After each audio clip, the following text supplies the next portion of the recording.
Hey everybody, welcome to our weekend check-in video for WSTS-47 Intro to LGBTQ Studies for Saturday, October 1st. So we're finally into October and leaving September behind. So just going to go over a few items, reminders, clarifications, upcoming assignments, etc. Anything I think you need to know to do well in our course. So let's get started.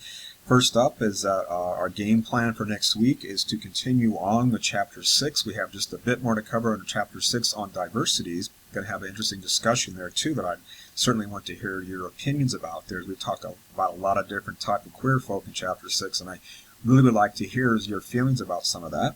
And then on Tuesday and Thursday, we are going to pick up with Chapter 7, which is dealing with an issue that I've danced around a little bit about so far in the course. It's called intersectionality. So basically here, think demographics and how all those combined create kind of a unique sense of identity in oneself, but also how others might see you too. Because remember, identity isn't just how you see yourself, it's how other people see you too. And so we're going to be examining that, some pretty interesting stuff. And it's a relatively short chapter, so we'll bang it out the latter part of Tuesday and then all of Thursday there. And just a heads up, per our course calendar, we are having our quiz on Chapter 6 this coming Tuesday. And then we are having our quiz on Chapter 7 this coming Thursday.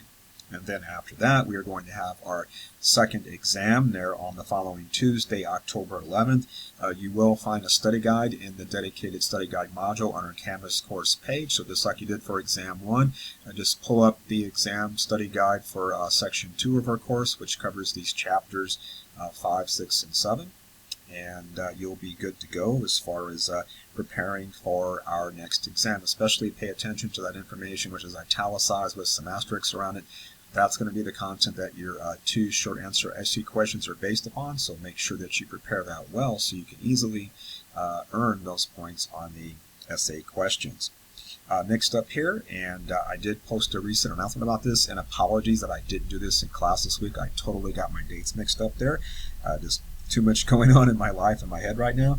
But that Real Pride Queer Film Festival is happening on our campus starting yesterday on Friday, running through this Sunday the 2nd. I put a link up there along with the announcement to the Real Pride website. If you click on the films item, it'll show you all the films, and you can read some detail about the films. There's all kinds of interesting stuff there. I'm going to try to see at least a few documentaries because that's the kind of thing I like to see, because you don't get to see those anyplace else usually, so except at a queer film festival, so I'm really keen on catching some of those. So if you can see any of them, definitely do so when you come to class next week. I'm going to ask if anybody saw anything and what they thought. I'd always like to talk film, as you probably noticed in class, and probably a little bit too much, taking up a lot of class time talking about movies and directors and writers and actors and all that stuff, but I'm really into all that. I think film is my favorite art form, so because I do consider it an art form, and some people don't, they just consider it entertainment, but there's a lot of art, especially the writing, and I'm really keen on that. I've been that way my whole life, so I hope you don't mind my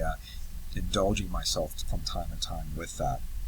Other than that, the next thing I wanted to say here is that this is just a kind of a housekeeping thing, and you'll get an announcement about this too on Canvas, that the last day to drop any full semester that is an 18-week course this fall semester is this coming Friday, October 7th. So if you don't want to be in this class any longer, or any class you're taking this full fall semester, go into self-service.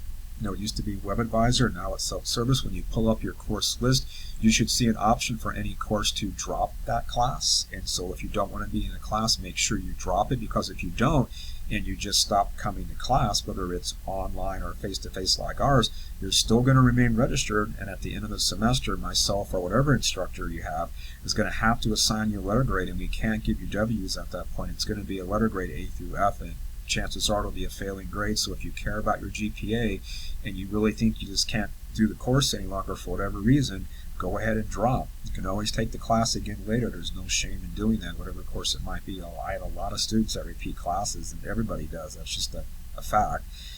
So if that's the case, make sure that you get yourself out of there so you don't end up having a problem with your grade point average. Okay, well, that's everything I wanted to say for this time. I always try to keep these short and sweet, as I'm sure you've noticed. If you need anything in the meantime before we meet on Tuesday, reach out via email on Canvas and I'll reply to you. Otherwise, I will see you in class on Tuesday and Thursday next week. Got a lot of good stuff to cover. I'm always excited about this particular part of the course, so I will see you then. So take care.